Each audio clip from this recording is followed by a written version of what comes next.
സിപിഎമ്മിനെ ഇനി MA. Baby നയിക്കും. ഇ.എം.എസിന് ശേഷം പാർട്ടിയുടെ ജനറൽ സെക്രട്ടറി പദവിയിലേക്ക് എത്തുന്ന മലയാളിയാണ് എം.എ. ബേബി. കേന്ദ്ര കമ്മിറ്റി യോഗത്തിന് പിന്നാലെയായിരിക്കും ഔദ്യോഗിക പ്രഖ്യാപനം വരിക. മുഖ്യമന്ത്രി പിണറായി വിജയന് പ്രായപരിധിയിൽ ഇളവ് നൽകുന്നുണ്ട്. ഇത്തവണയും പി.ബിയിൽ മുഖ്യമന്ത്രി ഉണ്ടാകും. യു വാസുകിയും മറിയം ധാവളയും പി.ബിയിലെ സ്ത്രീ പ്രാതിനിധ്യമാകും. കേരളത്തിൽ നിന്നുള്ള ടി.പി. രാമകൃഷ്ണൻ, ദിനേശ് പുത്തലത്ത്, കെ. സലീഖ എന്നിവർ കേന്ദ്ര കമ്മിറ്റിയിലേക്ക് എത്തും എന്നാണ് ഏറ്റവും ഒടുവിൽ ലഭിക്കുന്ന വിവരം. മധുരയിൽ നിന്ന് അഭിലാഷ് മോഹനും കണ്ണൻ നായരുമാണ് വിവരങ്ങളുമായി നമുക്കൊപ്പം ചേരുന്നത്. ആദ്യം കണ്ണനിലേക്കാണ്. കണ്ണൻ, കേന്ദ്ര കമ്മിറ്റിയിലേക്ക് പല പേരുകൾ ഉയർന്നു കേട്ടിരുന്നു. ഏറ്റവും ഒടുവിൽ മുഹമ്മദ് റിയാസിന്റേതടക്കം കേട്ടിരുന്നു. പി.കെ. ബിജു ഏകദേശം ഉറപ്പിച്ചിരുന്നു എന്നാണ് കേട്ടത്. ഇപ്പോൾ പക്ഷേ മാറി മറിയുകയാണ് കാര്യങ്ങൾ. കെ. എസ്. സലീഖയൊക്കെ സർപ്രൈസ് എൻട്രിയായി എത്തുകയാണോ? തീർച്ചയായും സർപ്രൈസ് എൻട്രി ആയിട്ട് കെ. എസ്. സലീഖ എത്തുകയാണ്. ഇതുവരെ തുടക്കത്തിൽ പോലും നമുക്ക് ഈ അവസാന ഘട്ടത്തിൽ പോലും നമുക്ക് അങ്ങനെ ഒരു പേര് കേട്ടിരുന്നില്ല. പി.കെ. സൈനബ അല്ലെങ്കിൽ ഡോക്ടർ ടി.എൻ. സീമ, ഈ രണ്ട് പേരുകളായിരുന്നു പറഞ്ഞിരുന്നത്. എന്നാൽ കെ. സലീഖ ഇപ്പോൾ വനിതാ പ്രാതിനിധ്യത്തിന്റെ അടിസ്ഥാനത്തിൽ കേന്ദ്ര കമ്മിറ്റിയിലേക്ക് എത്തുന്നു. AKG സെന്ററിന്റെ ഒരു നോമിനിയായിട്ടാണ് പുത്തലത്ത് ദിനേശൻ എത്തുന്നത്. ദേശാഭിമാനിയുടെ ചീഫ് എഡിറ്ററാണ് പുത്തലത്ത് ദിനേശൻ. പാർട്ടി സംസ്ഥാന സെക്രട്ടറി മെമ്പറാണ് പുത്തലത്ത് ദിനേശൻ. ഇപ്പോൾ കേന്ദ്ര കമ്മിറ്റിയിലേക്ക് എത്തുന്നു. ടി.പി. രാമകൃഷ്ണൻ, LDF കൺവീനറായിട്ടുള്ള ടി.പി. രാമകൃഷ്ണനെ കമ്മിറ്റിയിൽ ഉൾപ്പെടുത്തില്ല എന്ന അവസാന ഘട്ടത്തിൽ ഒരു ചർച്ചകളുണ്ടായിരുന്നു. എന്നാൽ അത് ഒഴിവാക്കി LDF കൺവീനറായിട്ടുള്ള ടി.പി. രാമകൃഷ്ണനെ കമ്മിറ്റിയിൽ ഉൾപ്പെടുത്തിയിരിക്കുന്നു, കേന്ദ്ര കമ്മിറ്റിയിൽ ഉൾപ്പെടുത്തിയിരിക്കുന്നു. അങ്ങനെ 3 പേർ പുതുതായി വന്നിരിക്കുന്നു. ടി.പി. സുരേഖയുടെ പേരിന് തന്നെയാണ് ഏറ്റവും സർപ്രൈസ് എന്ന് പറയാൻ സാധിക്കുന്നത്. കാര്യം അത്തരത്തിലുള്ള ഒരു ചർച്ചകളോ അല്ലെങ്കിൽ പേരുകളോ ഒന്നും തന്നെ തുടക്കത്തിലോ അവസാന ഘട്ടത്തിലോ ഒന്നും തന്നെ എത്തിയിരുന്നില്ല. ഇപ്പോൾ അവസാനം ലിസ്റ്റ് വരുന്ന സമയത്താണ് സുരേഖ കേന്ദ്ര കമ്മിറ്റിയിലേക്ക് എത്തിയിരിക്കുന്നു, പുത്രത്ത് ദിനേശൻ എത്തിയിരിക്കുന്നു. ടി.പി. രാമകൃഷ്ണൻ ഒഴിവുകളാണുള്ളത്. ഒന്ന് കോടിയേരി ബാലകൃഷ്ണന്റെ ഒഴിവുണ്ടാകും. പി.കെ. ശ്രീമതി ടീച്ചർക്ക് പ്രായപരിധിയിൽ ഇളവ് ലഭിച്ചില്ലെങ്കിൽ ശ്രീമതി ടീച്ചർ ഒഴിയും. അതോടൊപ്പം തന്നെ A.K. ബാലൻ. അങ്ങനെയാണോ ഈ 3 പേർക്ക് പകരം 3 പേർ? അങ്ങനെയാണോ?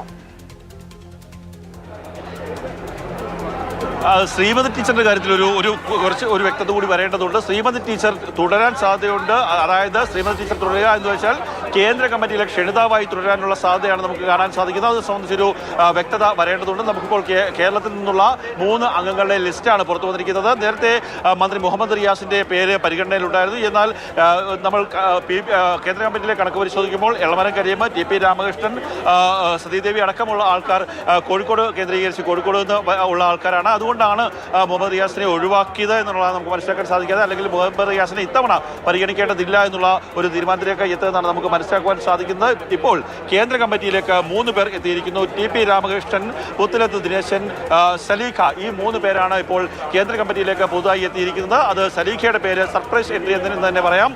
നേരത്തെ മന്ത്രി എം പി രാജേഷ് അടക്കമുള്ള വി.എൻ. വാസവൻ അടക്കമുള്ള ആൾക്കാർ കേന്ദ്ര കമ്മിറ്റിയിലേക്ക് എത്തും എന്നുള്ള ഒരു ചർച്ചകളുണ്ടായിരുന്നു. എന്നാൽ ആ ചർച്ചകളെല്ലാം മാറ്റിമറിച്ചുകൊണ്ട് ഇപ്പോൾ 3 പേർ വന്നത് 3 ഘടകങ്ങളിൽ നിന്നാണ്. സലീഖ വന്നത് വനിതാ ഒരു പരിഗണന വെച്ചുകൊണ്ട് തന്നെയാണ്. അത് കൃത്യമായി പട്ടികയിൽ പറയുന്നുണ്ട്. രണ്ടാമത് പുത്തലത്ത് ദിനേശൻ AKG സെന്ററിന്റെ നോമിനിയായിട്ടാണ് എത്തിയിരിക്കുന്നത്. അദ്ദേഹം AKG സെന്റർ കേന്ദ്രീകരിച്ച് പ്രവർത്തിക്കുകയാണ്. ഒപ്പം തന്നെ ദേശാഭിമാനിയുടെ ചീഫ് എഡിറ്ററായി പ്രവർത്തിക്കുന്നു. ടി.പി. രാമകൃഷ്ണൻ LDF കൺവീനറാണ്. സാധാരണ LDF കൺവീനർമാരാക്കുന്നത് കേന്ദ്ര കമ്മിറ്റി അംഗങ്ങളെയാണ്. മുൻപ് വൈക്കമ്മീഷനായിരുന്നാലും അതുപോലെ തന്നെ അതിനുശേഷം UP ജയരാജൻ ആയാലും അവരെല്ലാം കേന്ദ്ര കമ്മിറ്റി അംഗങ്ങളെ ആയിരുന്നു ഒരു LDF കൺവീനർമാരായി ആക്കുക പതിവ്. എന്നാൽ ഇത്തവണ LDF കൺവീനറായി പരിഗണിച്ചത് ടി.പി. രാമകൃഷ്ണനായിരുന്നു. അദ്ദേഹം സംസ്ഥാന സെക്രട്ടറി അംഗമാണ്. അദ്ദേഹത്തിന്റെ പ്രായം പരിഗണിച്ചുകൊണ്ടാണ് അദ്ദേഹം സംസ്ഥാന കേന്ദ്ര കമ്മിറ്റിയിലേക്ക് എത്തില്ല എന്നുള്ള. അഭിലാഷ് മോഹനൻ കൂടി മധുരയിൽ നിന്ന് ചേരുന്നുണ്ട്. അഭിലാഷ്, എം.എ. ബേബിയുടെ കാര്യത്തിൽ ഇനി ഔദ്യോഗിക പ്രഖ്യാപനം മാത്രമേ ബാക്കിയുള്ളൂ. അത് പാർട്ടി ഭരണഘടന അനുസരിച്ച് പുതിയ കേന്ദ്ര കമ്മിറ്റി യോഗം ചേർന്ന് തെരഞ്ഞെടുക്കണം. അത് മാത്രമാണ് ഇനി ബാക്കിയുള്ളത്. നമുക്കിനി അറിയേണ്ടത് പി.ബിയിലേക്ക് ഒരു തലമുറ മാറ്റമാണ് പി.ബിയിൽ ശരിക്കും നടക്കുന്നത്. നമുക്ക് പരിചയമുള്ള ഈ പാർട്ടി ഇത്രയും കരുത്തിലേക്ക് എത്തിച്ച നേതാക്കളെല്ലാം മാറുകയാണ്. പ്രകാശ് കാരാട്ട്, ബൃന്ദ കാരാട്ട്, മണിക് സർക്കാർ, സുഭാഷിണി അല്ലെ, അങ്ങനെ വലിയൊരു തലമുറ മാറ്റം വരുമ്പോൾ പകരക്കാരായി ആരൊക്കെ പി.ബിയിലേക്ക്?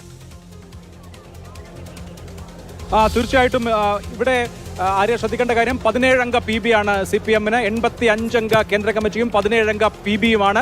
എം.എ. ബേബി നയിക്കും. ഇത്രയും നമുക്ക് ഉറപ്പിച്ച് പറയാം. സമ്മേളന നടപടിക്രമങ്ങൾ ഏറ്റവും അവസാന ഘട്ടത്തിലാണ്. പുതിയ കേന്ദ്ര കമ്മിറ്റി 85 പേരുള്ളതാണ്. 54 അംഗങ്ങൾ നിലവിലെ അംഗങ്ങൾ തുടരും. ബാക്കി 31 അംഗങ്ങൾ. അതായത് CPM-ന്റെ പുതിയ കേന്ദ്ര കമ്മിറ്റിയിൽ 31 പുതിയ അംഗങ്ങളുണ്ട് എന്നുള്ളതാണ് ഏറ്റവും പ്രധാനപ്പെട്ട വാർത്ത. 85 അംഗ കേന്ദ്ര കമ്മിറ്റിയാണ് CPM-ന്. പാനൽ സമ്മേളനം അംഗീകരിച്ചു കഴിഞ്ഞിരിക്കുന്നു. അതായത് കേന്ദ്ര കമ്മിറ്റി തെരഞ്ഞെടുപ്പ് പൂർത്തിയായി കഴിഞ്ഞിരിക്കുന്നു. കേന്ദ്ര കമ്മിറ്റിയും പൊളിറ്റ് ബ്യൂറോയും ജനറൽ സെക്രട്ടറിയും ആയിരിക്കുന്നു. സമ്മേളനം അതിന്റെ അവസാന നടപടിക്രമങ്ങളിലേക്ക് കടക്കുകയാണ്. ഈ തെരഞ്ഞെടുപ്പ് അംഗീകരിച്ച് സാർവദേശീയ ഗാനത്തോടുകൂടി അല്പസമയത്തിനകം CPM-ന്റെ സമ്മേളനം പിരിയുകയാണ്. നമ്മൾ ശ്രദ്ധിക്കേണ്ട ഒരു കാര്യം, കൂടുതൽ വനിതാ പ്രാതിനിധ്യം കേരളത്തിൽ നിന്ന് KS സലീഖ കേന്ദ്ര കമ്മിറ്റിയിലെത്തിയത് വളരെ അപ്രതീക്ഷിതമായിട്ടാണ്.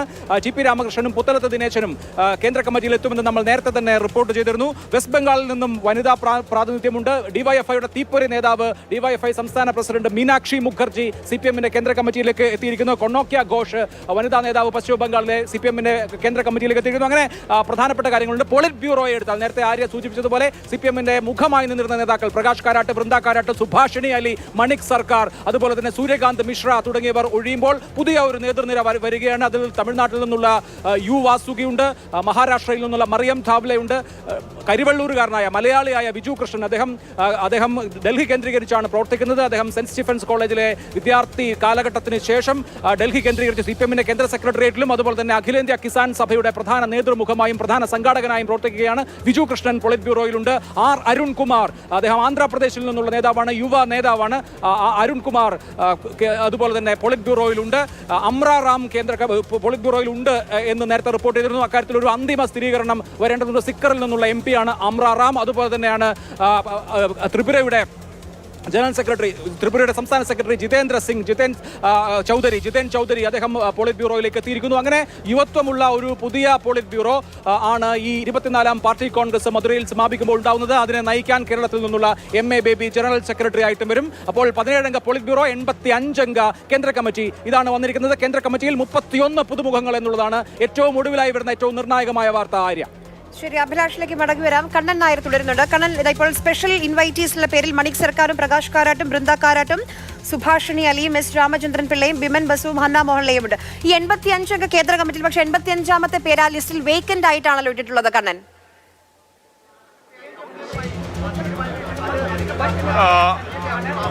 ഇന്നലെ തന്നെ നമുക്ക് ഇന്നത്തെ PB യോഗം കഴിഞ്ഞപ്പോൾ തന്നെ വ്യക്തമായിരുന്നു, ഈ പോളിറ്റ് ബ്യൂറോയിൽ നിന്ന് ഒഴിവാകുന്നവർ എന്ത് തന്നെയായാലും കേന്ദ്ര കമ്മിറ്റിയിലെ പ്രത്യേക ക്ഷണിതാവായി ഉണ്ടാകും എന്നുള്ള കാര്യത്തിൽ ഉറപ്പായിരുന്നു. അങ്ങനെ പോളിറ്റ് ബ്യൂറോയിൽ നിന്ന് ഒഴിവാകുന്ന നേതാക്കന്മാരെ കേന്ദ്ര കമ്മിറ്റിയിലെ ക്ഷണിതാക്കളായി ഉൾപ്പെടുത്തുന്നു. ഒപ്പം തന്നെ നമുക്ക് അറിയാൻ സാധിക്കുന്നത് PK ശ്രീമതി ഒരു കേന്ദ്ര കമ്മിറ്റി ക്ഷണിതാവായി എത്തും എന്നുള്ളതാണ് നമുക്ക് മനസ്സിലാക്കുവാൻ സാധിക്കുന്നത്. ഇപ്പോൾ 85-അംഗ കമ്മിറ്റിയാണ് ഇപ്പോൾ പുറത്തു വന്നിരിക്കുന്നത്. ആ ലിസ്റ്റാണ് ഇപ്പോൾ പുറത്തു വന്നിരിക്കുന്നത്. അതിൽ ഒരു ആരൊക്കെയാണ് ഈ PB-യിലേക്ക് 2 പേർ കൂടി പുതുതായി വരും എന്നുള്ളതാണ്. നമ്മൾ നേരത്തെ പറഞ്ഞ ലിസ്റ്റിൽ നിന്ന്, പട്ടികയിൽ നിന്നും PB-യിലേക്ക് പുതുതായി 2 പേർ കൂടി വരും എന്നുള്ളതാണ് മനസ്സിലാക്കുവാൻ സാധിക്കുന്നത്. സ്ത്രീതി ഭട്ടാചാര്യയുടെ പേര് PB പട്ടികയിൽ ഇല്ല എന്നുള്ള പ്രാഥമിക സൂചന, അന്തിമമായിട്ടുള്ള സൂചനയല്ല, പ്രാഥമിക സൂചനയുണ്ട്. അങ്ങനെ വരുമ്പോൾ ബംഗാളിൽ നിന്ന് മറ്റൊരു നേതാവ് അതാരെ എന്നുള്ള കാര്യത്തിൽ ചോദ്യമുയർന്നു. അതിനുശേഷം മറ്റൊരു വനിതാ നേതാവ് കൂടി വരാൻ സാധ്യതയുണ്ട് എന്നുള്ളതാണ് നമുക്ക് മനസ്സിലാക്കുവാൻ സാധിക്കുന്നത്. അത് കേരളത്തിൽ നിന്ന് KK ശൈലജയാണോ എന്നുള്ളതാണ് നമുക്ക് ഉറ്റുനോക്കേണ്ടിയിരിക്കുന്നത്. എന്തായാലും KK ശൈലജ പോളിറ്റ് ബ്യൂറോയിലേക്ക് എത്തുമോ എന്നുള്ള ഒരു ചെറിയ സൂചനകൾ അല്ലെങ്കിൽ സംശയങ്ങൾ ഉടലെടുത്തിട്ടുണ്ട്. അല്പസമയത്തിനുള്ളിൽ തന്നെ പോളിറ്റ് ബ്യൂറോയിൽ ഉള്ള മുഴുവൻ അംഗങ്ങളുടെയും ലിസ്റ്റ് പട്ടിക ഉടൻ തന്നെ പുറത്തു വരും. എന്തായാലും പുതിയ മുഖം നൽകിക്കൊണ്ട്, യുവത്വത്തിന് പരിഗണന നൽകിക്കൊണ്ടുള്ള ഒരു കമ്മിറ്റിയാണ്, CPM-ന്റെ കേന്ദ്ര കമ്മിറ്റിയാണ് ഇപ്പോൾ തിരഞ്ഞെടുത്തിരിക്കുന്നത്. ശരി, ഇനി ഔദ്യോഗിക പ്രഖ്യാപനം മാത്രമാണ് ബാക്കിയുള്ളത്. MA ബേബി പാർട്ടിയുടെ ജനറൽ സെക്രട്ടറി ആവുകയാണ്. EMS-ന് ശേഷം ആദ്യമായി പ്രകാശ് കാരാട്ട് മലയാളിയാണെങ്കിലും ഡൽഹി കേന്ദ്രീകരിച്ചായിരുന്നു അദ്ദേഹത്തിന്റെ പ്രവർത്തനം. കേരള ഘടകത്തിൽ നിന്നുള്ള മലയാളിയായിരുന്നില്ല. അതുകൊണ്ട് തന്നെ EMS-ന് ശേഷം ആദ്യത്തെ മലയാളി എന്ന നിലയിൽ MA ബേബി പാർട്ടിയുടെ ജനറൽ സെക്രട്ടറിയായി മാറുകയാണ്. ഇനി ഔദ്യോഗിക പ്രഖ്യാപനം മാത്രമാണ് ബാക്കിയുള്ളത്.